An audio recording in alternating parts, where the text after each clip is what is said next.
Alors, le traitement des hépatites virales, il y a deux virus.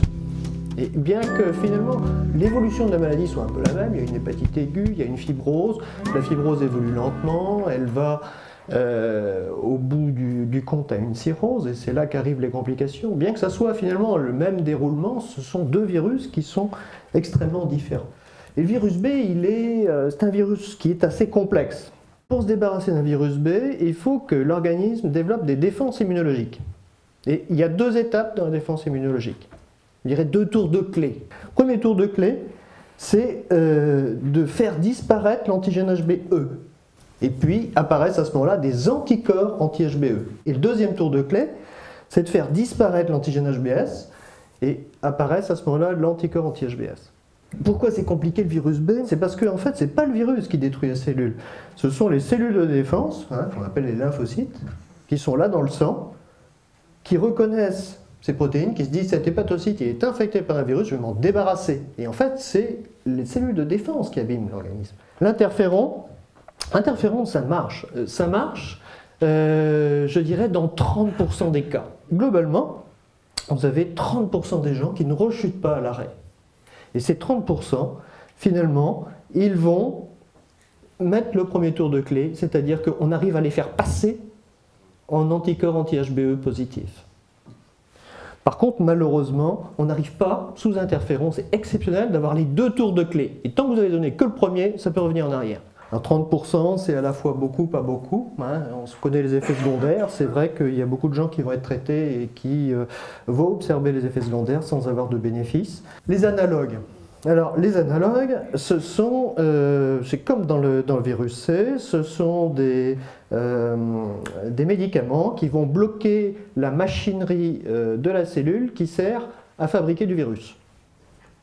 Par contre, et ça c'est le gros souci actuel de l'hépatite B, c'est que si on arrive très facilement à supprimer la réplication du virus, on n'arrive pas à donner les tours de clé. Donc en fait, si vous arrêtez le traitement, ça revient. Et c'est ça le gros souci actuellement. Alors, les perspectives pour le virus B, c'est d'améliorer l'efficacité. Il n'y a pas de nouveaux médicaments.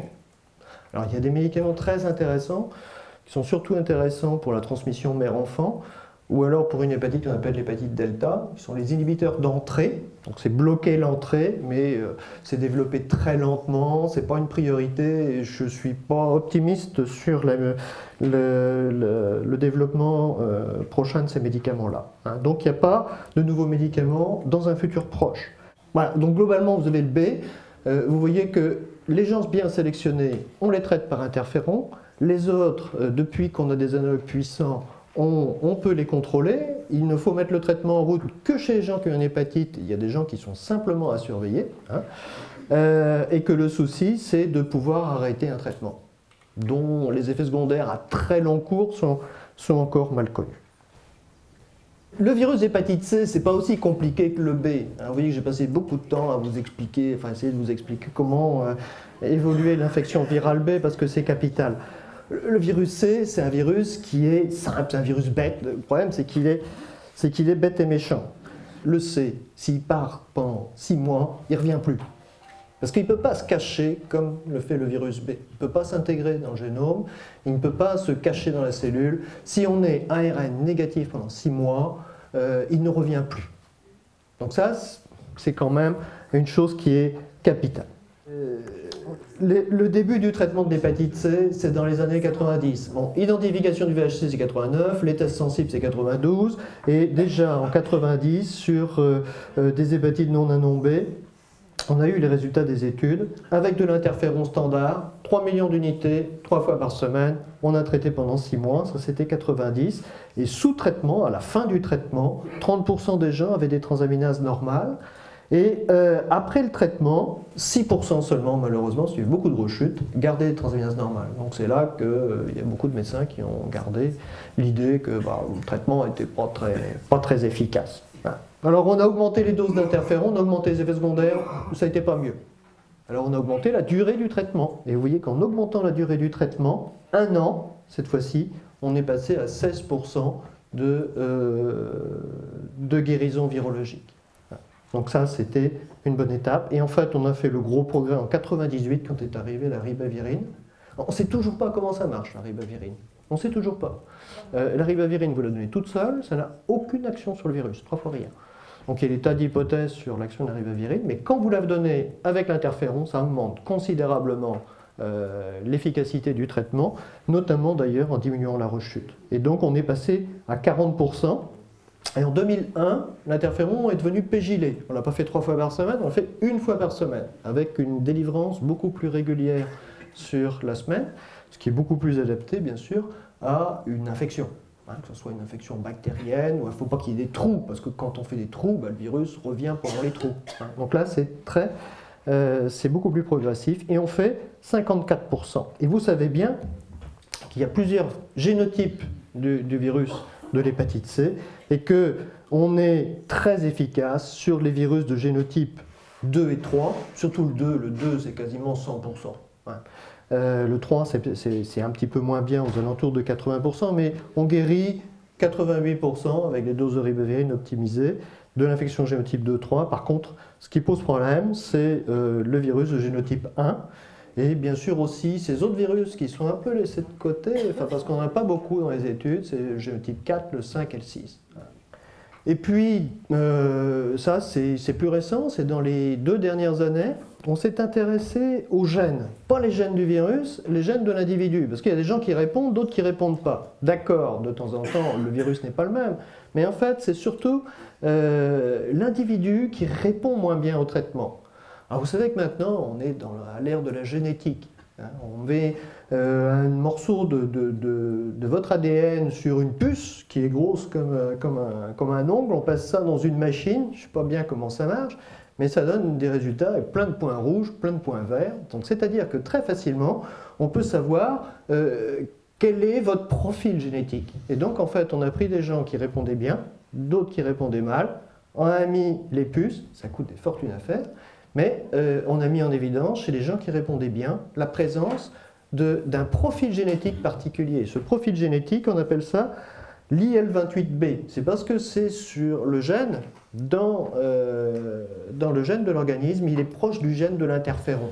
Donc déjà, ça va permettre aussi peut-être d'améliorer nos traitements, parce que cet interféron est un interféron lambda, alors que celui qu'on utilise actuellement, c'est l'interféron alpha. Donc on est en train de développer l'interféron lambda dans les traitements.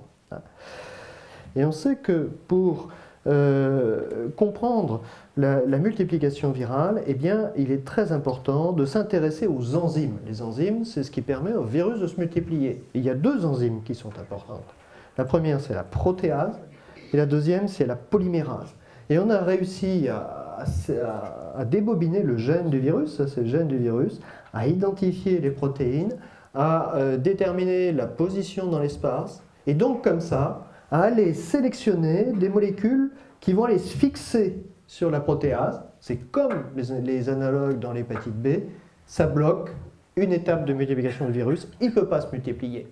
Seulement le B, lui, il peut toujours attendre, et puis dès qu'on arrête, il repart. Le C, si on le bloque pendant 6 mois, il ne reviendra plus. Si on donne les inhibiteurs de protéase tout seul, ça va marcher de façon fantastique pendant 2 jours. Et puis au bout de 2 jours, le virus va trouver des résistances. C'est beaucoup plus rapide que dans le virus B. Tout de suite, il va y avoir des résistances. Donc, il faut l'associer, et il faut l'associer avec le standard, c'est-à-dire l'interféron et la ribavirine. Et donc, on arrive à un concept de trithérapie, interféron plus ribavirine plus inhibiteur de protéase. Eh bien, vous arrivez globalement à traiter 75% des virus de génotype 1. C'est déjà énorme. Alors, il y a 75%, c'est très bien. Mais là encore, est-ce qu'on peut prévoir chez qui ça va marcher et chez qui ça ne va pas marcher? Il y a des effets secondaires, chez qui ça marche, chez qui ça ne marche pas. Donc, dans les études sur le téléprevir, sur le bocéprévir, il y avait une chose qui était très importante, c'était qu'il y avait un mois de bithérapie, on appelait ça une lead-in. Lead-in, c'est phase avant la trithérapie. De bithérapie avant de débuter la trithérapie. Et en fonction de la réponse à S4, donc à la fin de la bithérapie, on pouvait prédire, dans une certaine mesure, l'efficacité de la trithérapie. Donc quelqu'un qui n'avait pas répondu à la bi avait peu de chances de répondre à la tri, encore que peu de chances, c'est toujours pareil, 30%, est-ce que c'est peu, est-ce que... Bon, il y a quand même 30% de réponses. L'autre problème, c'est qu'on avait affaire avec l'inhibiteur de protéase à un problème qu'on n'avait pas avec la bithérapie, avec l'interféron ribavirine, c'est la résistance. Donc on est encore inquiet avec ces résistances, ce qui fait que les patients qui ont 15% de réponse, on sait qu'il va y avoir des effets secondaires, on sait qu'il va y avoir des résistances, on ne sait pas très bien quelle va être l'implication de la résistance sur les traitements futurs. L'indication était vraiment à discuter au cas par cas. Alors maintenant, juste pour finir, l'avenir. Alors, il y a Daniel Dumeau qui vous a dit on va traiter 100% des hépatites, on reste toujours prudent. Je crois qu'il faut toujours rester prudent. Là, actuellement, on a un faible nombre de malades qui sont inclus dans les études. Je crois qu'il faut pas... il faut faire attention. Il faut faire attention. La seule chose qu'on puisse dire, bon, c'est toujours, on est en Bretagne, la marine, la météo, on va dire la fenêtre météo est très favorable. Hein, elle est très favorable. Parce que chaque rond, ça correspond à un médicament qui va se développer. Alors, le problème c'est quand. Le problème, c'est quand. Je ne veux pas dire quand. Je ne veux pas dire quand, pourquoi? Parce que ça va arriver dans un proche avenir. Mais je pense qu'on ne peut pas, au jour d'aujourd'hui, c'est pas honnête de vous dire ça va arriver.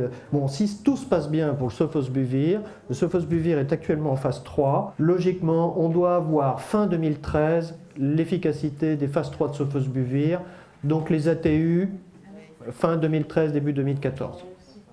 Le daclastavir arrivera aussi prochainement, je dirais, ça serait 2014. Voilà, donc un ordre de grandeur, c'est, je pense que en 2014, ça va arriver, début 2014, premier semestre 2014, il y en aura un ou deux qui vont arriver, je pense le sofosbuvir. Daclastavir, mettons fin 2014. Et puis après, il y a l'avenir qui est déjà en route, c'est-à-dire que les firmes Abbott, Gilead ont commencé à mettre dans le même médicament des composés appartenant à des classes différentes. C'est-à-dire qu'on va prendre un comprimé avec l'anti-NS4 et l'inhibiteur de protéase. Donc on va arriver à la même chose que ce qu'on a dans le VIH, hein, c'est-à-dire avec des thérapies combinées. On attend la tripla de l'hépatite C, hein, un seul comprimé qu'on prendrait le matin, on serait un peu barbouillé pendant 12 semaines et puis ça ira bien. Voilà, donc...